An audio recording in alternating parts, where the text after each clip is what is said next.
안녕하세요.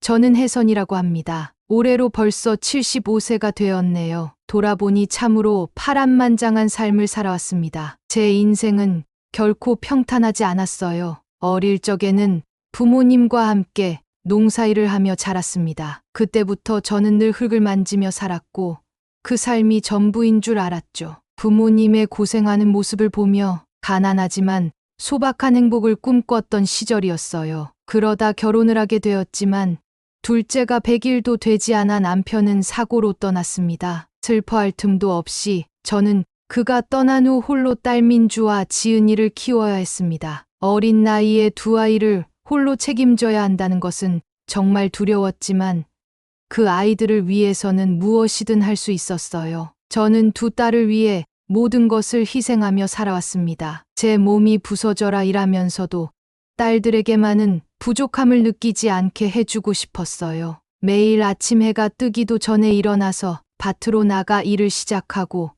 밤늦게까지 또 다른 일터로 나가야 했죠. 그렇게 힘든 시간 속에서도 딸들이 밝게 자라는 모습을 보면 제 가슴 한편엔 늘 자랑스러움과 기쁨이 가득했습니다. 그러나 지금 그 아이들이 제 곁에서 보이는 모습은 제가 상상도 하지 못했던 것이었어요. 제가 그토록 사랑하며 키운 딸들이 지금 이 순간 저에게 보여주는 모습이 이렇게 슬프고 아프게 다가올 줄은 정말 몰랐습니다. 제 인생의 마지막 장을 이렇게 맞이할 줄 몰랐던 저의 이야기를 지금 시작하겠습니다. 구독, 좋아요는 저에게 힘이 됩니다. 엄마, 괜찮아. 제가 더 열심히 할게요. 첫째 딸 민주는 어릴 때부터 똑똑하고 의젓한 아이였어요. 어린 나이임에도 불구하고 세상에 대한 이해가 빠르고 늘 자신의 위치에서 해야 할 일들을 정확히 알고 있었죠. 집안 형편이 어려운데도 불평 한마디 없이 늘 밝은 얼굴로 저를 위로해 주던 아이였어요. 그 작은 몸으로 얼마나 많은 짐을 짊어지고 있었는지 생각하면 지금도 가슴이 아려옵니다. 제가 매일같이 밭일을 하러 나가느라 집을 비우면 민주가 동생 지은이를 돌보고 집안일도 척척 해냈어요. 밥을 짓고 빨래를 하고 집 안 청소까지 해내는 모습은 나이답지 않게 어른스러웠죠. 민주의 그런 모습은 저에게 정말 큰 힘이 되었습니다. 큰 아이가 없었다면 저는 이 험난한 세월을 견뎌낼 수 없었을 거예요. 특히 피곤해 지쳐 집에 돌아왔을 때 민주가 웃으며 달려와 엄마, 오늘 힘드셨죠? 제가 저녁 준비해놨어요. 아이의 말을 듣자마자 제 온 피로가 다 녹아내리는 것 같았어요. 큰아이의 작은 손길 하나, 따뜻한 말 한마디가 저에게는 세상의 전부처럼 느껴졌죠. 민주 덕분에 저는 하루하루를 견딜 수 있었고 그 밝은 미소는 제게 삶을 살아가게 하는 이유가 되었습니다. 둘째 지은이는 정말로 활발하고 호기심이 가득한 아이였어요. 매일같이 마당에서 뛰어다니며 세상에 대해 알고 싶은 게 너무 많았죠. 하루에도 수십 번씩 저에게 달려와서 엄마, 이건 뭐야? 저건 왜 그런 거야? 저 새는 어디로 날아가?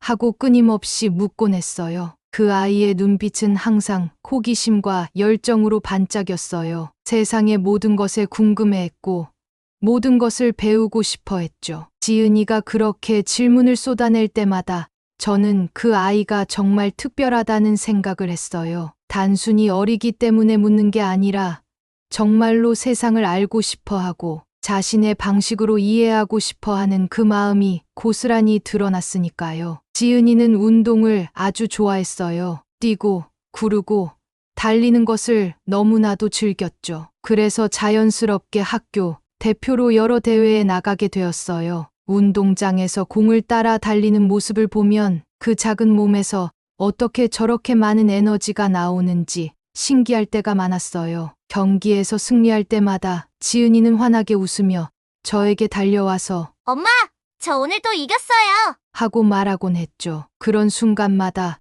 저는 세상의 모든 고난을 이겨낼 수 있을 것 같은 힘을 얻었어요. 그 아이가 웃을 때마다 제 마음은 한없이 따뜻해졌고 그 웃음이 제 삶의 가장 큰 기쁨이었답니다. 하지만 저의 삶은 정말 쉽지 않았습니다. 농사일은 매일이 전쟁 같았고 끝이 보이지 않는 고된 노동의 연속이었어요. 해가 뜨기도 전에 일어나 밭으로 나가야 했고 한낮의 뜨거운 햇빛 아래에서 땀을 뻘뻘 흘리며 온종일 일해야 했죠. 저녁이 되어야 겨우 집으로 돌아올 수 있었지만 그때도 온몸이 녹초가 되어 제대로 걷기조차 힘들었습니다. 수확은 언제나 제 마음대로 되지 않았어요. 가뭄이 오면 작물들이 말라 죽어갔고 비가 너무 많이 오면 밭이 물에 잠겨 씨앗들이 썩기도 했어요. 그런 날이면 저는 밭 한가운데 서서 하늘을 바라보며 그저 망연자실한 마음으로 어찌할 바를 몰랐습니다. 그렇지만 딸들을 위해 포기할 수는 없었어요. 그 아이들을 굶길 수는 없었으니까요. 그러던 어느 날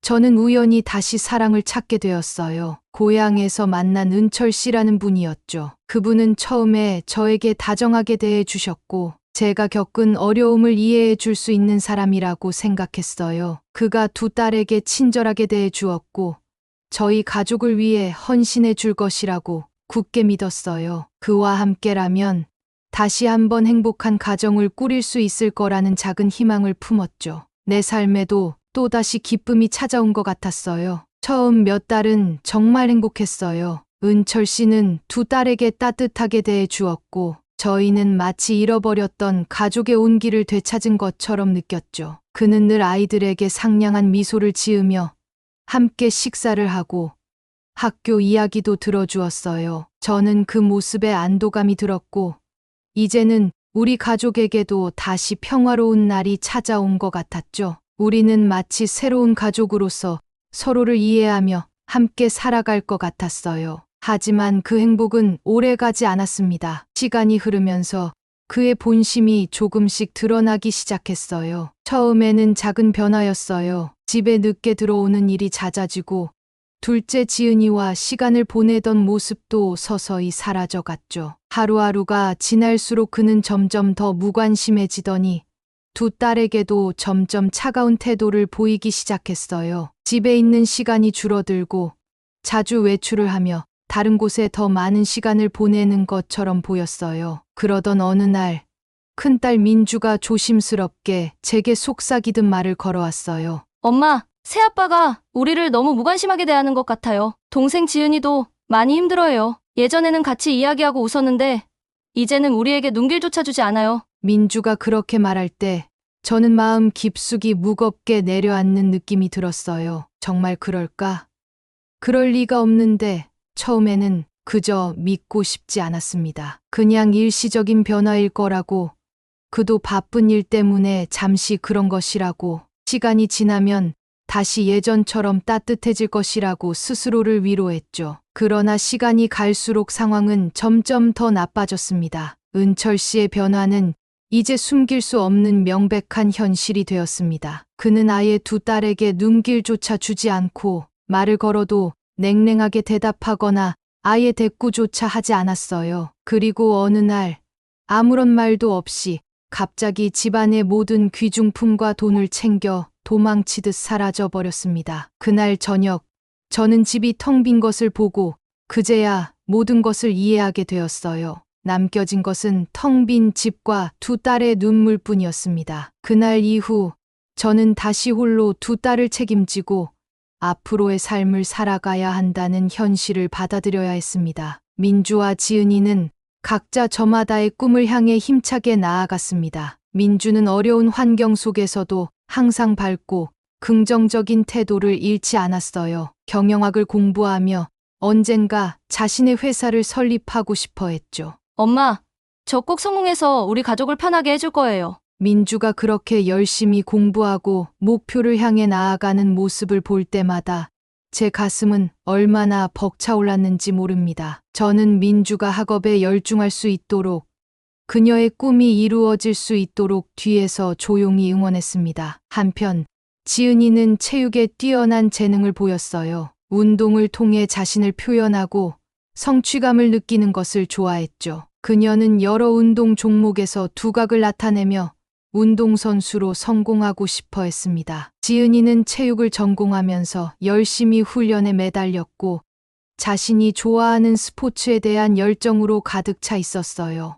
매일 아침 일찍 일어나 연습장으로 달려가던 그녀의 모습은 저를 늘 자랑스럽게 했습니다. 엄마, 제가 꼭 전국 대회에서 우승할 거예요. 라고 다짐하던 그녀의 목소리는 언제나 자신감이 넘쳤고 저는 그런 딸을 보며 미소를 지을 수밖에 없었습니다. 두 딸은 자신의 꿈을 향해 나아가는 모습을 보면서 저는 그 어떤 어려움도 견딜 수 있을 것 같은 기분이었어요. 그러나 세상은 그렇게 호락호락하지 않았습니다. 현실은 때로는 너무나도 냉정하고 잔인했어요. 민주가 드디어 자신의 사업을 시작했을 때 저는 그녀의 자신감과 열정을 보며 이번에는 모든 것이 잘 풀릴 것이라고 기대했죠. 하지만 사업이 생각대로 풀리지 않았고 점점 실패의 그림자가 드리우기 시작했어요. 거래처와의 문제, 자금 조달의 어려움, 경험 부족에서 오는 실수들이 이어졌고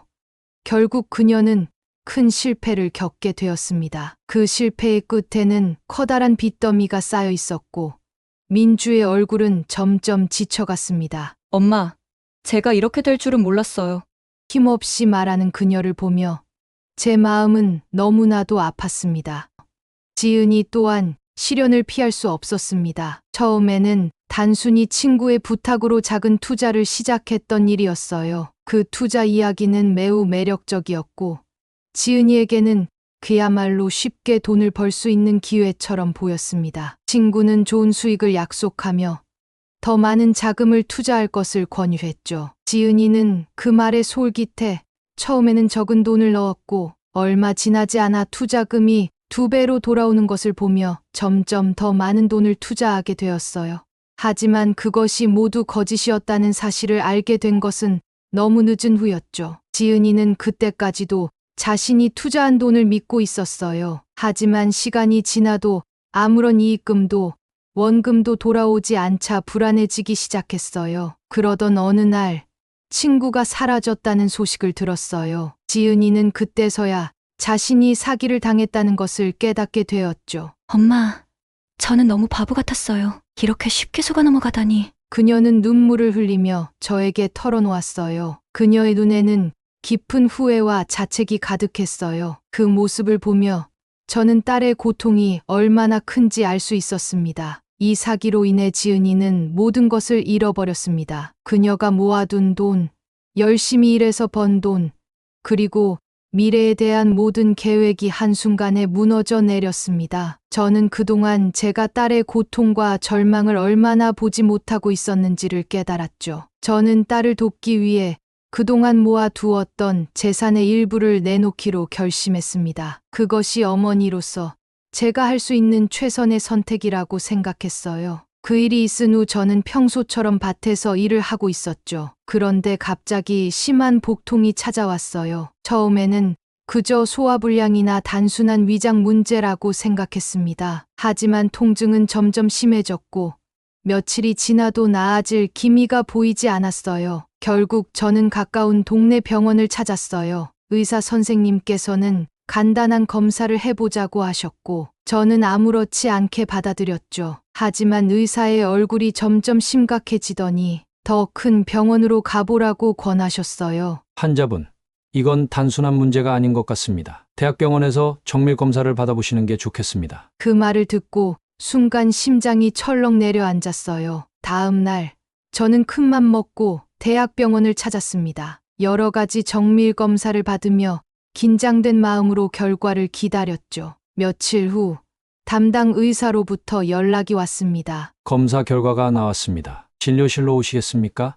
그 순간 제 마음속에 불안과 두려움이 가득 차올랐습니다. 의사 선생님은 심각한 표정으로 저를 보며 말했습니다. 안타깝지만 대장암 3기 진단이 나왔습니다. 치료가 시급합니다. 그 순간 저는 마치 하늘이 무너지는 것 같았어요. 평생을 일만 하며 살아온 저에게 이런 일이 생길 줄은 정말 몰랐습니다. 대장암 3기라니 도대체 왜? 저는 믿을 수 없었지만 받아들여야 했습니다. 의사는 가능한 치료 방법을 제시하며 당장 항암 치료를 시작해야 한다고 했어요. 그 후 저는 병원에 입원하게 되었습니다. 처음엔 막막했지만 두 딸을 위해 싸우겠다는 마음으로 치료를 받기로 했습니다. 그러나 병원에 있는 동안에도 두 딸이 걱정이 되었어요. 민주와 지은이가 병실로 찾아왔을 때 그들의 눈빛이 너무나 불안해 보였습니다. 그들이 저희 병세를 걱정하는 것보다는 제 병이 그들의 미래에 어떤 영향을 미칠지 두려워하는 것처럼 보였어요. 민주는 걱정스러운 표정으로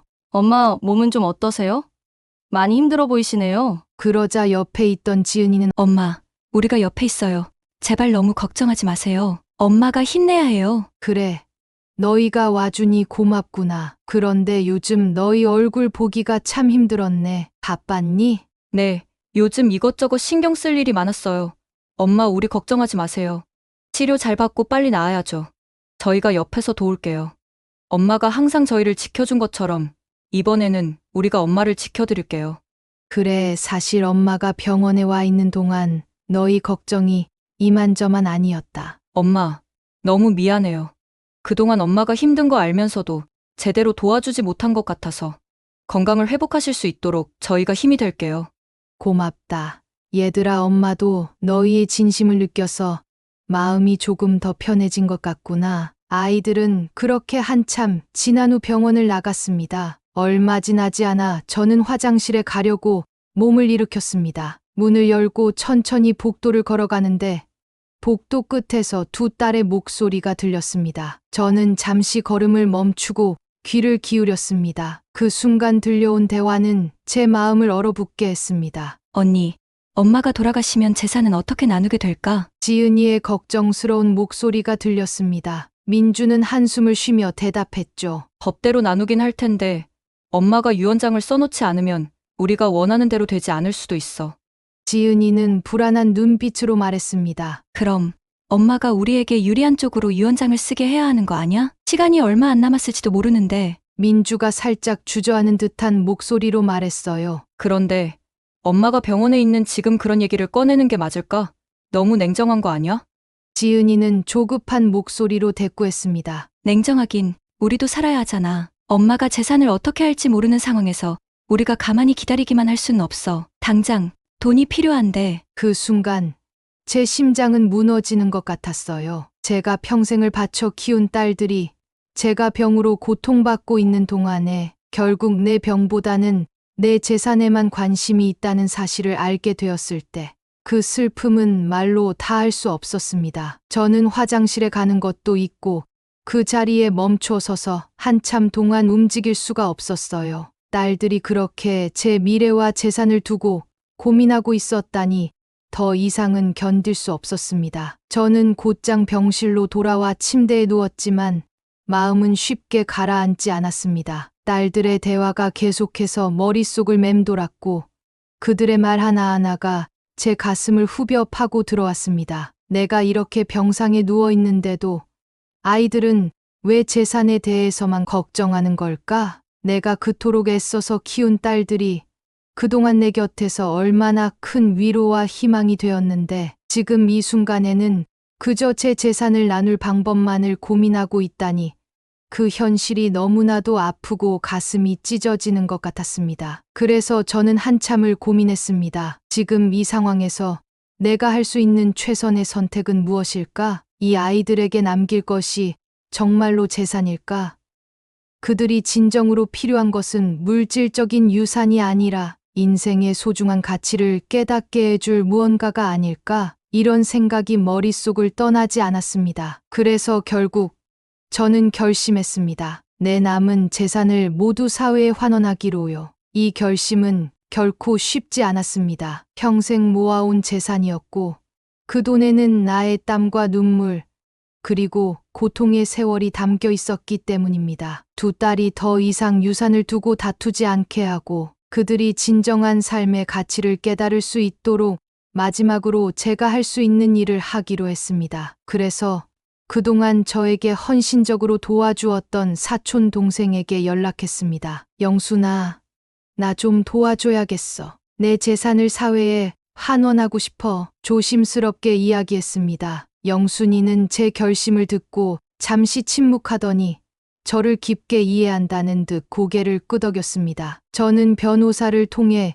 유언장을 작성하고 모든 재산을 사회에 기부하기로 결정했습니다. 이제 남은 시간 동안 저는 딸들에게 줄 수 있는 마지막 교훈이 무엇일지 생각하며 마음을 가라앉히기로 했습니다. 이 결심을 통해 제 삶이 더 의미 있는 방향으로 마무리될 수 있기를 바라봅니다. 어머니로서, 부모로서 할 수 있는 최선의 선택을 하고자 했고, 저는 그 결정을 후회하지 않습니다. 이제 남은 시간 동안 자연 속에서 저만의 평화를 찾으며 살아가려 합니다. 제 이야기가 여러분에게 조금이라도 위로가 되고 용기가 되었다면 참 다행일 것입니다. 여러분, 끝까지 제 이야기를 들어주셔서 정말 감사합니다. 이 영상이 마음에 드셨다면 구독과 좋아요, 그리고 알림 설정을 부탁드려요. 여러분의 응원이 저에게 큰 힘이 됩니다. 감사합니다.